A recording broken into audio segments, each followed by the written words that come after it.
So I just wasted a good 15 or so minutes opening the fridge, closing the fridge, checking the pantry, trying to figure out what I wanted to eat pre-workout. It's around 1:30 p.m. right now. I'm going to hit the gym in about an hour, and I'm doing a back and biceps workout. And since the injury, I'm not going very heavy, so I don't really need a ton of energy or carbs. But I want to show you guys my meal and show you how easy it is to make food taste good. It doesn't have to be complicated, and it doesn't take a long time. So what I'll be using is this VT rice that I picked up the other day. All you have to do is toss it in the microwave. I'm actually gonna throw it and make it into a stir fry, but I'll show you how I do that. Fire roasted bell peppers and onions, so this is frozen. And then in here, I cooked up some ground chicken. So these are the 3 ingredients. I'll show you how I do it. First thing is to open this halfway because that's what the instructions say. So we're gonna open this halfway, not easy to do with one hand. And once you got that halfway open, we'll go ahead and toss it in the microwave for 2 minutes. In the meantime, we'll set this burner right here to around a medium heat. Put the pan on it. And if you are tracking macros and you want to weigh out your foods, go ahead and get yourself a food scale. Easiest way to do this is you can either put the bowl on the scale before you turn it on, so it will automatically go to 0, or you could do it this way, where if the scale's already on and you have that tare function right there, you put the bowl on and then you tare it out to 0. So either way works fine. I will both bring it to 0. Go ahead and weigh yourself out a serving of vegetables. So that's going to be 85 grams.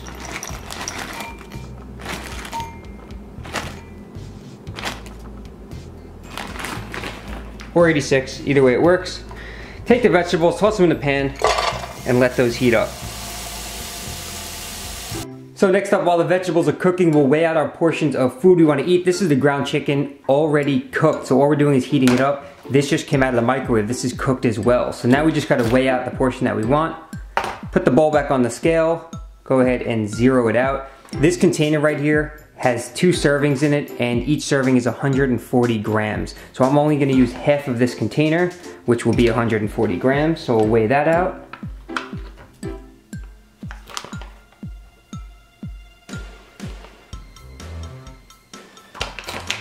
And then we'll go ahead and switch this over to ounces, 0 it out.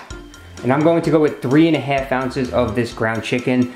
Like I said, I don't really want a huge meal right now, so I don't want to be too full when I go into the gym. So 3.5 ounces will be just fine for me. There we go, 3.5 ounces. We'll take this over to the stove.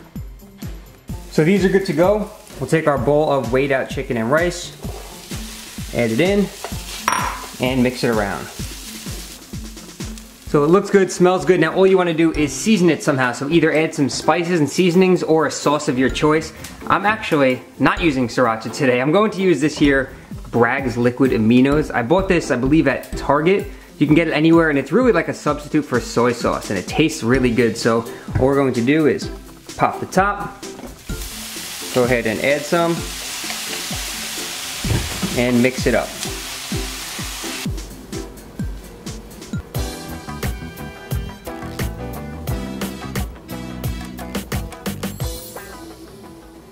Shut the flame off, take this and add it to our bowl.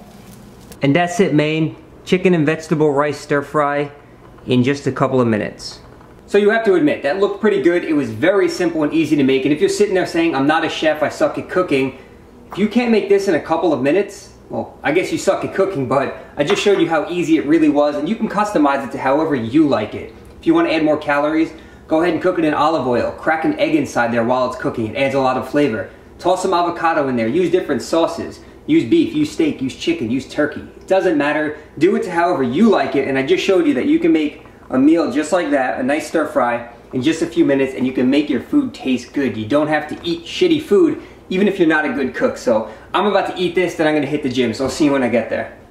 Alright, so in this video I want to go over a few different tips and cues that I like to use when performing these exercises. And we're starting off with a straight arm pull down, but you'll notice my arms are not straight. They're bent at around a 25 or 30 degree angle, just because that will help me engage my lats a bit more. If your arms are completely straight and extended, locked out, you probably will be incorporating some triceps and you won't really feel it like you should. So get a little bend in those arms.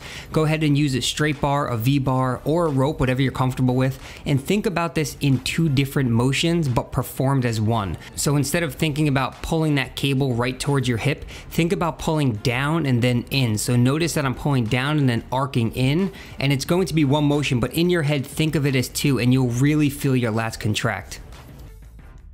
Next up is a lat pull down, very simple. The cue is think about pulling through your elbows and using your hands as hooks. That's the simplest cue I can give you guys. Make sure you're really squeezing the back and not flexing your biceps while pulling that weight down. And pull the bar to around your upper chest area, and don't go too wide. A lot of people think wide grip equals a wide back. If you go too wide, you'll actually be compromising your range of motion. So just focus on quality reps, pulling through your elbows and squeezing your back. This exercise here is known as the inverted row, sometimes called rack chins or a supine row. And all you're doing, I like to use a Smith's machine since it's sturdy and stable. You're grabbing a bit wider than shoulder width. You're starting by retracting your shoulder blades and then pulling your chest towards the bar. Now you can make this exercise a little bit easier by lowering the bar height so you don't have to pull yourself as high, or you can make it more difficult by placing your heels on an elevated surface and making it more challenging. So a lot of times this is performed without any weight, but if you want to add resistance, you can go ahead and elevate your feet and then put a plate or a dumbbell on your lap. But what's important is that you're not sacrificing form. So this will also incorporate your core, and you want to stay as tight as possible while pulling your chest to the bar. Next up is a chest supported lever seated row, and it has two different handles. So you'll notice I'm grabbing the outer handles with my palms facing down or pronated, and I'm focusing on still pulling through my elbows, but thinking about driving my elbows out and up because I was trying to hit a bit more of my rear delts. And then I superset that by grabbing the neutral grip and pulling straight back. So I'm focusing on pulling through my elbows again, squeezing my back and holding that contraction. And you want to make sure that the chest pad is at an appropriate height and distance, so it allows you to bring your shoulders forward to get a full stretch, and then you contract by pulling through your elbows, squeezing your back and holding for a second. This here is similar to the first exercise you saw me do, which was a straight arm pull down, and you can notice the motion is the same, and that's what you're trying to emulate while doing a straight arm cable pull down. So you can see I'm pulling through my elbows in an arc-like motion, so I'm pulling down and then in, really contracting the lats. And with this exercise, you go as far back as your range of motion will allow, and that's going to depend on your shoulder flexibility. So if you don't have this machine, you could still do the straight arm pull down, but if you do have this machine, I would highly recommend using it. So finishing off the workout, I hit some biceps, and this is just a standing one arm cable curl. And what I'm thinking about is keeping my upper arm stationary and just flexing my bicep. And I like this exercise because there's constant tension during the eccentric and concentric portion of the movement. So there is always tension on your bicep as you're fighting the resistance of the cable. And lastly, I finished off with some seated preacher curls. The reason I chose this was after my injury, I'm just trying to keep things simple and strict, really focusing on form and mind to muscle connection. So being seated and having my elbows in a fixed position really helps me target my biceps. But that's going to conclude the commentary. I hope you enjoyed me giving you some different exercise tips and cues that you can use in your training. If you did like this style of video, don't forget to click that thumbs up button for feedback so I know. And that's about it, guys. Thanks as always for your constant support, and enjoy the rest of the video. All right, we are home from the gym, and I figured real quick, a lot of people ask me about sizing with Gymshark clothing. I'm 6 foot tall, around 183 pounds, and I wear a large. So this is the Gymshark Fit hooded top. It's like a track jacket. It's got the zipper here, it's got the zipper here, and again, this is a size large. I wear large in everything Gymshark, so I have this is called a Titan stringer. This is a large as well. And then lastly, we have the Fit bottoms, which have a zipper, and those are a large. So everything Gymshark I wear is large, for those who are asking as far as a size comparison. First link in the description box below is my link to Gymshark. If you're interested in anything on the website, I've mentioned this before, but it will help me out directly if you use my link, and it will also save you guys 10%. So I believe Gymshark just restocked a bunch of stuff on their website. So if there's anything that you want, go ahead and use the first link in the description box below. Use my code, save yourself 10%. It will help me out a little bit, so thank you, I appreciate it. And yeah, let's go upstairs because I'm running out of time for my post-workout meal. All right, honestly, I have no idea what I want right now. But in the meantime, I'm gonna make myself a cup of chocolate cashew milk. So just saw this in the store the other day. It's very similar to almond milk or coconut milk. It actually has a little bit less calories. And we'll take a closer look at the nutrition label here. 2 grams of fat, 25 calories, 1 carb, and less than 1 gram of protein. And nothing fancy there, just some regular Hershey's chocolate syrup. So, I'm gonna make a little chocolate milk and probably just going to end the night off here. I'm gonna end up having a burrito for dinner anyway with probably green beans, which is one of the meals you see all the time, so there's nothing new to show you. It's around 6 o'clock right now, so that's it. I'm about to head out of here, get some work done. Thank you as always for the support. Thank you guys for watching. And until next time, I'll see you all in the next video.